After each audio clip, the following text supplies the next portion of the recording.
feeling when someone compliments you and you just can't take it? You can't take it in and you think you haven't deserved it. It feels like you are lying to the world and somehow people cannot see your reality. I'm talking about imposter syndrome, which, as it suggests, is a feeling that you have that you think you are an imposter. It's a feeling, it's a syndrome where otherwise successful people think that their success is not attributed to their own talents, to their own hard work. It has somehow something to do with luck, with right timing, everything that is out of their control. So the locus of control lies outside of them, and they just happen to be there and amazing things happen, and now people are complimenting them and they're like, no, but no, actually, like with photographers, I have complimented so many photographers and they would just say thank you, but just got lucky with the light, or the couple was just so amazing, so it was easy. And it's hard to take the compliment. Okay, so now that I have semi-described what imposter syndrome is, I'm going to tell you a little bit about myself. My name is Sirjana. I am a wedding photographer for Tinted photography. I also run another business where I am a wedding stationery artist and also do custom art for offices and for homes, which is called Uncharted Color Story. I'll link both of them below just in case you wanted to check them. Um, and I firmly believe that modesty is lame. Um, I I think that humility has its virtue, and that it should be there for us to keep growing and to keep bettering our art and not just think I am just right there and I don't need to learn anything else. So I do believe in humility, but I also believe that too much modesty can wreck you. I came to New Zealand about 9 years ago and went through 300 rejection letters before I started this business with my now husband, which is Tinted Photography, which was a wedding photography business. It flourished, and there was a 2-year mark in our business when it just took off. It was suddenly we were doing weddings which were referrals from friends and families, to suddenly we were found on Google.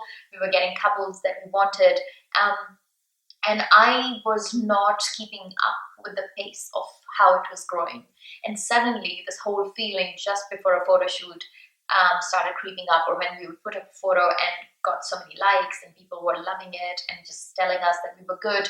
This feeling that, I don't know, maybe, so Ben is my husband, I would just say, Ben, we just got lucky with the light, we just got lucky with the location, and the couple was wearing such nice clothes and they were so sweet, and it won't happen next time, and somehow we need to do more.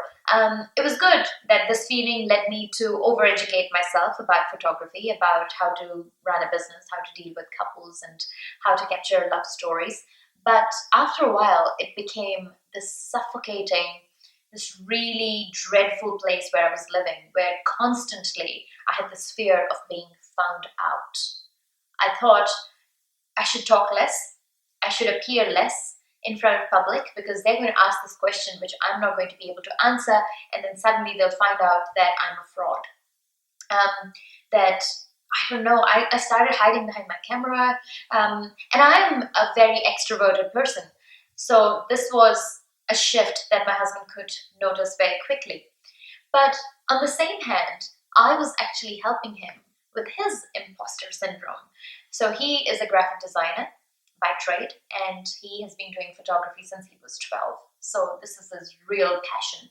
But he always would hide his photographs, and he would think that they were not worthy of, being seen. And when I came in his life, I did this exhibition for his, with his photos in it, and they were wildly applauded and got sold out in one day. But he was suffering through that, and I was helping him there, but I didn't recognize it in myself. I somehow thought his is imposter syndrome, mine is a real feeling.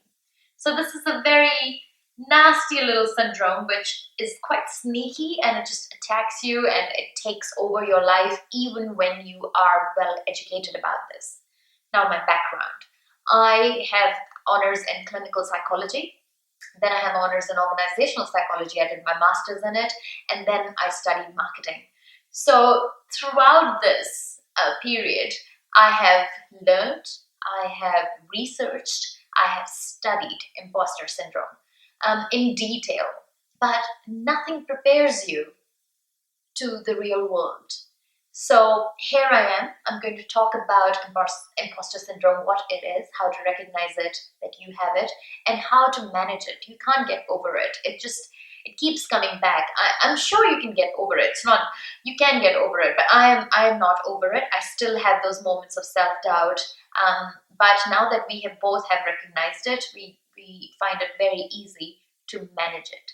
So hopefully this helps. Here we go. Number one fact. The term imposter syndrome was coined in the 70s. And so by 80s, so much research was done, and it was found that on average, 2 out of 5 successful people suffered from imposter syndrome. That's a huge number. I then put on my academics hat and went through a lot of research papers to find out who really suffers from imposter syndrome. Is there a group of people, is there a set of people who are more susceptible to this syndrome? So what I found was studies on librarians, studies on lawyers, on actors, on PhD students, doctorate students, artists, CEOs. So and every group came up with this high percentage amongst them that was suffering from imposter syndrome. So I really don't think that it is only that creatives suffer from it. I think we all as humans suffer from it when we are not able to keep up with the changing, our changing growth and how we are managing our day-to-day life, our businesses, etc. So again, talking about imposter syndrome's definition, it is where otherwise successful people think that they're overestimating their talents, basically, and that whatever success they have can be attributed to timing, to luck, everything outside of them. So there's this dissonance between your self-image and what is reality, and you always keep thinking that, no, this is where I need to be, and this is where I really am. So what this whole dissonance says is that you haven't taken stock of yourself. So the level of self-awareness is missing. So when I started this talk, I said, I do believe in humility, but it's over modesty that I don't really believe in. So humility is definitely important for all of us. It teaches us. But what imposter syndrome does is it takes away your real, actual self-assessment and replaces it with fear. You are not assessing yourself for who you are. You are assessing yourself for a self-image that you want to reach, and you recognize that there is a gap between it, and that gap, you think that gap is something that needs to be hidden from the world, because that gap is what you are faking it. You're faking that gap, and people can't see it. And if people could see that there was that gap between you as a successful person and you as who you are, you would be found out, and people will know that you're an imposter. Do I think that imposter syndrome is so rampant? Because people who suffer from it suffer in isolation. We don't talk about it because we don't want to. It's like you have a flaw. If you have a pimple on your face and you think you have a pimple on your face, you won't put a spotlight on it, because then everyone can see it. So you think you have this imaginary pimple on your personality, and talking about it is going to bring attention to it. And so we don't talk about it. And you'll be surprised when you actually talk about your inadequacies and places you lack, that people actually relate to you, and that so many people are in the same boat. So I think it is rampant because it's not fun to talk about things that you think are lacking in yourself. So one, we don't talk about it, but what that leads to is that we don't take up new challenges. As entrepreneurs, we don't go into those uncharted territories because we know if we fail, the light will shine on us and we'll be found out. So it's not just something that people should just live with, because definitely is a deterrent to your success. So now let's talk about how we can overcome it or manage it well. So number one thing I did was I started keeping a compliment diary. Now this diary was like a normal notebook where I started writing compliments that I was getting online. As I was getting them, I would write them with hand. And writing with hand cements it in your memory as well. So I would write them with my own handwriting in this notebook. Small or big, like if somebody said that I looked good that day, or I smelled good that day, or my hair is beautiful. So even those, and things like, hey, that photo was amazing. You guys do such an amazing job, or you were so hardworking. So all of them, I started writing all of them and collecting them. There'll be odd days, obviously, when you don't get any compliments. You don't get compliments every day. Oh, actually, you would be surprised that you do get compliments almost very regularly. We just don't take stock of them. Once you start writing them, you're like, oh, actually, wow, wow. So, the days I wouldn't get a compliment, I would fish them from Pinterest. So I will actually search cute compliments, and they will come up with some cute little compliment which was funny, and I could use it on someone else when I didn't want to say the same old thing, but also I thought it did fit me. So I would write that down and say from myself. So that really, really helped in the days that when I was feeling down. I would just take that diary, and I wouldn't believe it. It's not like I'd open the book and I would start thinking, yeah, I'm great. But it did something. After doing it every day, it does. Any habit changes the way your brain works. So this habit really did put into perspective who I was, what I had achieved in that 9 years that I've been in New Zealand, the journey and everything. People were telling me about it. I was just not listening. And so I think number one tip is keeping your compliment diary. Keep that up. It definitely helps. Number two, talking to other people. We need to shine light on imposter syndrome. And it's not just walking up to people and saying, hey, do you suffer from imposter syndrome? Because I do. No, it's not about that. It's about actually just being in conversation with people about how their life is going. And you will see, especially with people you admire and people you fear, or people you're very proud of, or you think, or you're jealous of, striking that conversation with them. And the more conversations you have with people and more vulnerable you are with them, they will open up about their shortcomings and where their fears lie. And that's when you realize you are human. True humility would be you realizing that you are human. I think imposter syndrome wants us to think at all times that we have to be superhumans or nothing at all. But what we really need to be is humans, living, breathing, committing mistakes, learning, crying, making them again, crying, thinking we have learned, but making them again. And this time actually learning from them and moving forward. That's who we are. And the more you talk with people around you, you realize you actually belong to these species called humans. And it's okay to have failures in your list of things you've done. I will also link an article down below. This article I read was called Fake, Fraud, Imposter. And it had just like small little scenarios that if you think this, try and thinking this. It was just a way of training your brain. So it's really nice. It's like I think it's a 2-pager, and it's like different scenarios you will find yourself in and how to retrain your thinking to think otherwise. So I'll link that down below. Number 3, and I think this is about if you suffer from anything, like if you suffer from jealousy, you suffer from anger, you suffer from sadness, like sudden pangs of sadness, and also imposter syndrome. So this goes for everything. It's awareness. So recognizing where and when do you feel like an imposter. Once you recognize that these are the situations where I feel like an imposter. So for example, for me was when I put up a profile photo on Facebook, because I look amazing in that photo, because that photo was taken by like this beautiful, I would think this beautiful camera took a photo of me in this amazing light, my hair was done, and now suddenly everybody thinks I'm this beautiful. oh my God, how do I go out? And I started wearing a lot of makeup and and feel uncomfortable if I was without makeup and all of that. So that was one situation where I felt like an imposter.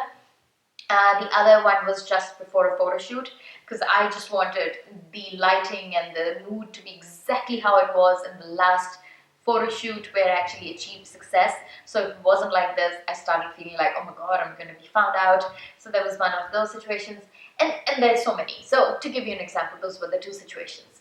But now that I recognize that this is going to happen, when I put up a profile photo, I'm going to get this sudden hit of, ooh, people love me, and then immediate, oh my God, I better buy a new dress and go out next time, because what if somebody actually sees me for the real face I am and they go, must be Photoshop? They'll be mortifying. So once I recognized that that was the thing, I could deal with it. It wasn't a sudden. I think what scares you is when it suddenly comes and you're not prepared for it. I was already prepared for it when I was putting a new profile photo, and I could manage it. Number 4, again, for all entrepreneurs, so important, have off days. Please, please, please, please, please, please. We have talked about burnout so many times, and still we read about it and we nod and we say, that is important. I have realized that is important. But when it comes to actually doing it, we don't do it. We give ourselves an off day and we think, oh, wasted all of my day, it was wasted. I did that on regular basis. I would read an article. I would be so prepared. I'm going to give myself an off day. I'm going to have tea and just look at the trees and the birds and all of that, and it's going to be awesome. But when it came time to actually giving myself that off time, I would think I'm wasting time, and what am I doing? If I was in the office, I would actually be working, and why am I not doing it right now? Off days are so important, alone and with your partner. For us, with both of us, it's Friday evenings are off no matter what. There are times when Ben will say, no, we need to work, and there are times when I'll say, no, I just have to reply to these couple of emails and then I'll be fine. No, you owe it to your clients, you owe it to your work, you owe it to your art, you owe it to yourself, your heart, your life, your parents' dreams, you owe it to everything that you have an off day. So for us, it's that Friday evening, and for me, it's Monday afternoon. So I'll have this Monday morning social media session and planning session of what's going, and then from 12 to 2, it's me time. It could be having a bath, it could be just literally, that's probably the most therapeutic for me, is literally doing nothing, like flop on the floor, look at the ceiling, and just ponder on life, and every negative thought that comes, just going, just playing squash, racquetball with my negative thoughts and winning. Number 5, and I think this is important if you are currently, as you're watching this video, dealing with imposter syndrome. Set yourself modest goals. Now, this one was so hard to wrap my head around, because people, well, I won't talk about everyone. When I was going through those feelings of imposter syndrome, I think I was seeing myself that I could be this demigod, and what was I doing being this fumbling human, right? And so setting myself modest goals seemed like a slap in the face. Like, I already know I'm so freaking average, and now I'm just setting average goals. Like, what is that? But it is so important to have wins, and not every win has to be or should be a difficult win for it to be an amazing feeling.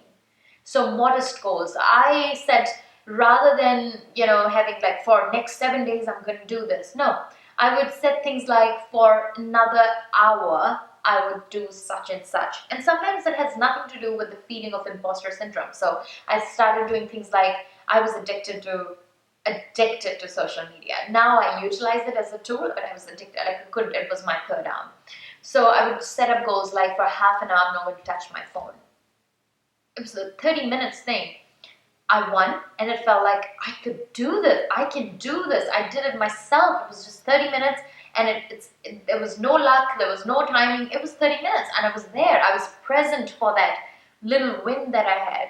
So it started from things like this, and it built on and on and on, and you start giving more challenges, and it's like this friendly competition with yourself, and this feeling of camaraderie with yourself where you achieve something and you feel amazing about it, and you pat yourself on the back, and you suddenly start giving yourself the love that you deserve. Those were my 5 tips. I think that's a good, nice round number. I'm sure I can come up with more.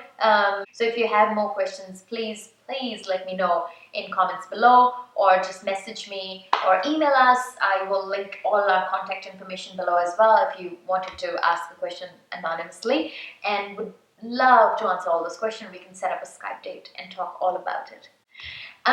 Now, I did say that every human goes through feeling of imposter syndrome on one stage of their life, or majority of us do. There is definitely something about nature and nurture that makes women more susceptible to imposter syndrome. So boys tend to blame things outside of themselves, and girls blame themselves. So as a group, as women, we are more susceptible to it.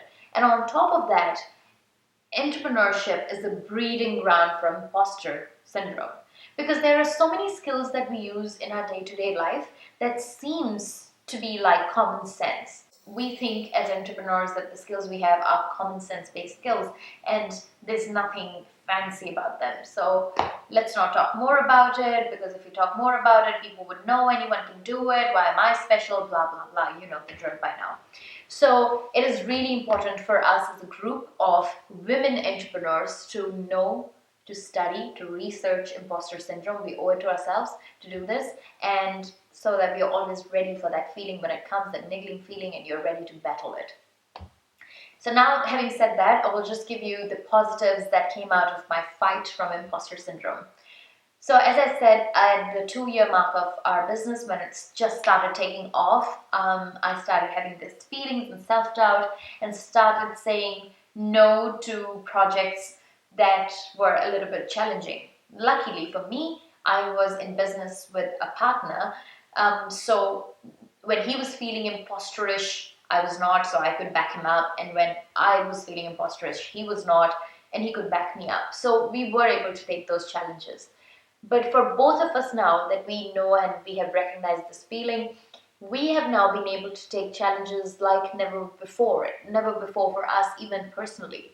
Now, I mean, I'm sitting right now, I'm speaking to you from Copenhagen, and shooting here and meeting with these wonderful photographers that I would find so hard to approach because they have this massive Instagram following. And I would just always be like, no, what if they see me and they say something? I don't have that fear. I know I'm a human. I'm bound to have rejections. I'm bound to have heartbreaks. It's going to happen. And none of that defines who I am. So I'm able to take those risks. I'm able to do assignments that I know nothing about, and can't plan them in advance, and just show up and rock it, and work with people I can't speak their language, and still being able to work with them and able to take photos that show the genuine connection that they share. So all of this was possible. I think I attribute it to understanding, recognizing, and then dealing with imposter syndrome. I mean, look at us now. We are traveling Europe. Today we are in Copenhagen, then we go to Germany, France, Spain, and then back to London, and then we have inquiries from the likes of Borneo, then we go back to New Zealand, keep doing what we love.